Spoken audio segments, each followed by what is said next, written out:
C'était une nuit très très difficile, très difficile. Je crois que c'est une des pires nuits que j'ai passées dans notre pays. Boker Tov, Nathan. Boker Tov, Daniel, bonjour à tous vos auditeurs. Alors justement, on se posait la question, comment avez-vous passé la nuit dernière? Ah, c'était une nuit très très difficile, très difficile. Je crois que c'est une des pires nuits que j'ai passées dans notre pays. Les choses ont commencé vers 6h30 hier soir. On a eu un message vidéo de Maté-Hachère, de la région de Maté-Hachère, disant qu'il fallait immédiatement se rapprocher des abris et ne plus quitter ces zones. Donc on a assez vite compris qu'il allait se passer quelque chose. Et à moins d'une heure après, le théâtre des opérations a commencé sur l'ensemble de la frontière au nord. Et ça a été vraiment extrêmement difficile. On était vraiment dans une vraie zone de guerre, il n'y avait aucun doute possible là-dessus. Alors ça a commencé, alors il y avait d'abord des drones.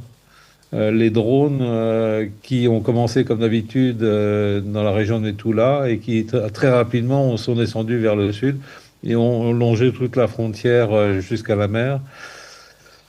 On a eu aussi des salles de drones, mais vraiment par essaim, qui venaient directement du Liban sans passer par le nord-est. Et très rapidement, on a eu des attaques à la roquette, aux missiles, sans fin, qui ont balayé toute la frontière nord.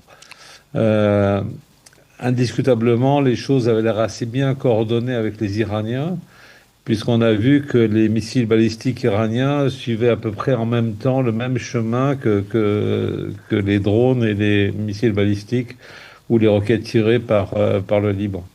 Alors tout ça, ça a duré à peu près jusqu'à 2 heures ou 3 heures du matin, je ne sais plus, c'était vraiment extrêmement intense, il y avait de très très nombreuses explosions, essentiellement des interceptions, mais il y a eu plusieurs impacts au sol. Alors, a priori, je crois, dans les zones ouvertes, qui sont pas très loin de là où je suis d'ailleurs, ce qui a fait tomber un certain nombre d'objets qui étaient accrochés sur mes murs. Mais pas de dégâts dans le kibbutz lui-même, a priori, de ce que j'ai vu. Alors, j'étais plus un peu d'astreinte pour le Magen David Adom, et on n'a pas eu d'appel spécifique pour des blessés dans le kibbutz. C'est déjà une très très bonne chose. On a eu Comment... bien sûr alors, l'aviation. Oui, pardon. Alors non, la question que je vous pose est comment on tient le choc? Parce que on s'est parlé en début de semaine, déjà vous aviez vécu 2 nuits en fin de semaine dernière déjà difficiles. Les 2 dernières nuits avaient été un petit peu plus légères, on va dire, plus sereines. Oui. Et là, ça repart. Comment vous tenez le choc? On a du mal à imaginer.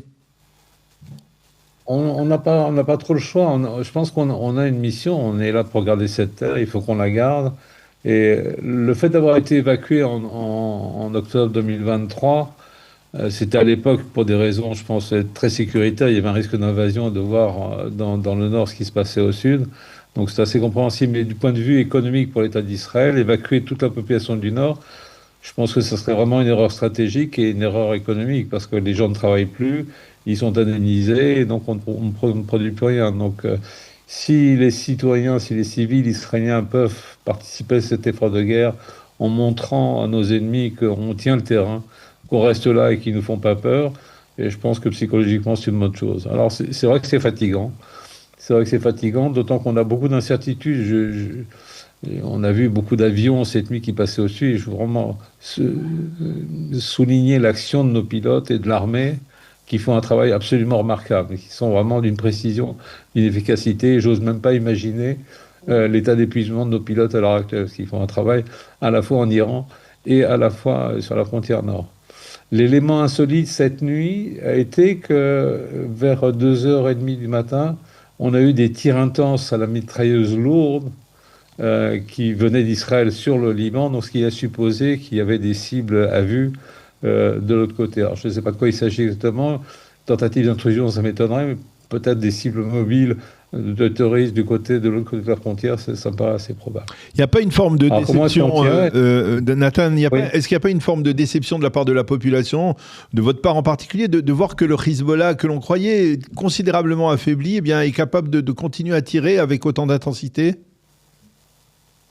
Écoutez, on est surpris. On est surpris Et on l'avait déjà dit, quand on nous avait dit, bon, notamment sur certaines chaînes télévisées, que le travail était fait, que le Hezbollah était à terre et que c'était terminé, on voyait bien que l'Iran continuait à refinancer, à réarmer le Hezbollah. Donc on est...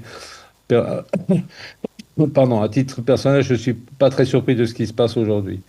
Par contre, l'effort qu'on fait aujourd'hui, il va falloir le maintenir et je crois qu'on n'est qu'au début de quelque chose qui va durer assez longtemps et on est prêt à tenir la frontière dans ces conditions.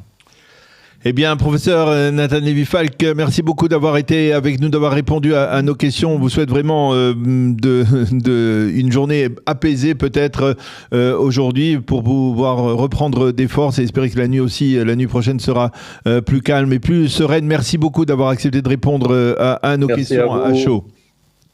Bon courage. Bon courage à tout le monde. Bon courage à vous en particulier. Merci.